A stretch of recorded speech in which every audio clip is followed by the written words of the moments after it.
Winners, welcome back to my channel. Halo semuanya, apa kabar? Aku harap kalian dalam keadaan happy and healthy.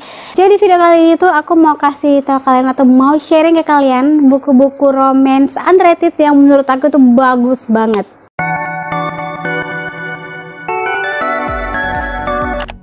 Dan aku setahun belakangan ini tuh bingung dan bertanya-tanya kok buku-buku ini tuh kurang diomongin banyak orang gitu ya. So without any further ado, mari kita langsung ke videonya. Buku romance yang pertama yang underrated yang menurut aku bagus banget adalah judulnya Janji Es Krim karya Nimas Aksan.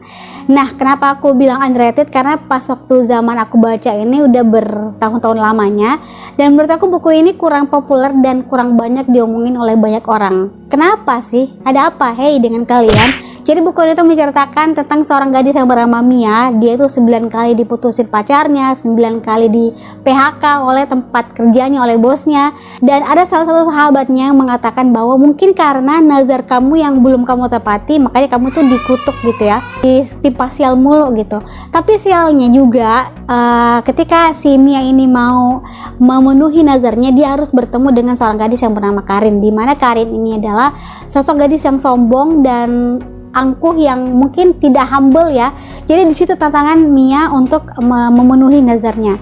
Aku suka banget dengan gaya bahasanya yang sangat simple, yang sangat sederhana dan sangat kekinian menurut aku. Jadi kalau misalkan kayak kalian masih yang adult gitu atau remaja, boleh banget baca buku ini karena buku ini tuh gaya bahasanya itu kayak remaja banget gitu ya, dan bisa kita langsung ngerti gitu bagaimana adegan-adegannya. Terus setiap tokohnya juga itu chemistry-nya dapat menurut aku, dan aku suka dengan konfliknya yang gak terlalu bertele-tele dan pas aja.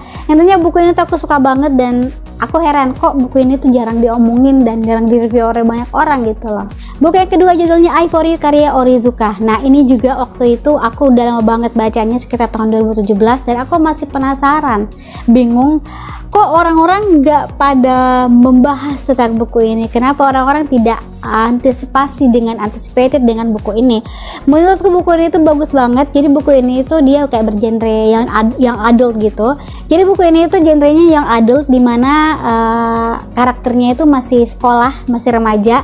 Aku suka banget dengan konfliknya, aku suka banget bagaimana hubungan chemistry di antara karakternya, dan aku suka banget dengan alurnya dimana kita itu disuguhkan oleh beberapa gaya bahasa yang pas dan kekinian, tapi ada rada seriusnya juga gitu loh. Ngerti gak sih? Jadi kayak dia tuh komunikasi dengan pembaca tapi tidak terlalu gimana ya, nggak terlalu santai juga gitu loh. Intinya aku suka banget dengan buku ini. Ceritanya juga unik. Jadi buku ini tuh mengisahkan tentang beberapa karakter yang dengan background keluarga yang berbeda. Satunya itu namanya Prinsesa dan Benji, mereka ini adalah anak orang kaya, dan satunya lagi bernama Surya dan Bulan. Jadi mereka ini adalah keluarga yang mungkin tidak terlalu bercukupan atau pas-pasan lah gitu ya. Dan aku suka banget dengan konflik, alurnya, gaya bahasanya, pokoknya semuanya.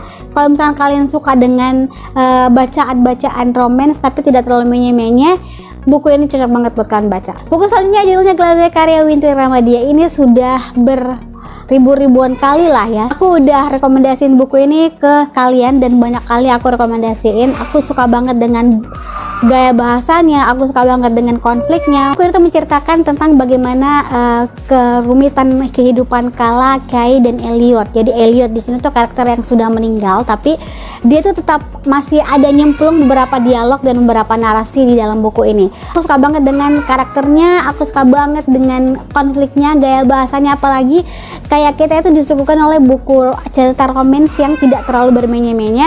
Dan kalau misalkan kalian mungkin tidak terlalu suka romance tapi butuh bacaan yang mungkin ada sedikit sentuhan romance, buku ini cocok banget buat kalian baca, karena buku ini tuh nggak terlalu romance tapi ada sedikit bumbu motivatednya juga, ada kayak pesan moral yang kalian bisa dapat setelah baca buku ini. Buku selanjutnya judulnya Kutunggu Kau di 2017. Jadi buku ini adalah terbitan buku indie, terbitan Lokamedia. Waktu itu merupakan naskah terpilih, 10 naskah terpilih untuk di Wattpad. Buku ini salah satunya. Jadi buku ini tuh genrenya banyak banget. Mungkin main genrenya tuh romance, tapi subgenrenya tuh banyak. Ada horor, ada juga misteri thriller, ada juga teka-teki detektif. Pokoknya banyak banget, dan buku ini aku suka banget karena buku ini tuh karakternya tuh tidak terlalu banyak, tapi rame aja gitu loh, ngerti gak sih?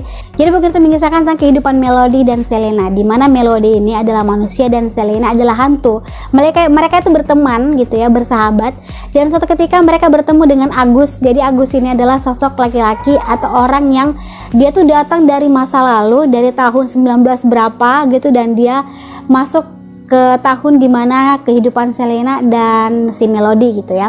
Banyak banget konflik-konflik yang terjadi. Jadi si Agus ini dituduh membunuh di zamannya gitu. Dan di sini Selena dan juga Melody berusaha untuk membantu Agus bagaimana memecahkan misteri siapa pelaku sesungguhnya, apakah emang benar Agus atau ada orang-orang yang sengaja memang menyudutkan Agus gitu. Menurutku buku ini bagus banget dan worth it to buy, worth it to read, karena buku ini tuh gaya bahasanya enak banget buat dibaca. Ada romansnya, ada misterinya, ada thrillernya, ada horornya juga. Pokoknya semua genre tuh komplit lah. Pokoknya kalian harus baca. Buku yang terakhir judulnya Summer Breeze karya Onizuka, dan aku heran banget kok buku ini kurang banget diminati atau kurang banget dibaca oleh banyak orang gitu loh. Please baca, ini tuh bukunya bagus banget. Tapi buku ini tuh terbitan lama banget ya, dan aku juga sudah bacanya sekitar tahun 2017 juga. Buku ini mengisahkan tentang perjalanan Reina dan juga sepasang anak kembar, yaitu Ares dan Orion. Jadi mereka itu berjanji 20 tahun kemudian mereka akan bertemu, dan dia tuh akan melihat pesan di bawah sebuah pohon yang 20 tahun yang lalunya itu dia simpan gitu loh. Banyak banget konflik yang terjadi, dan juga kayak bahasannya enak banget, alurnya pas, konfliknya juga kayak tidak terlalu dibuat-buat dan tidak terlalu bertele-tele.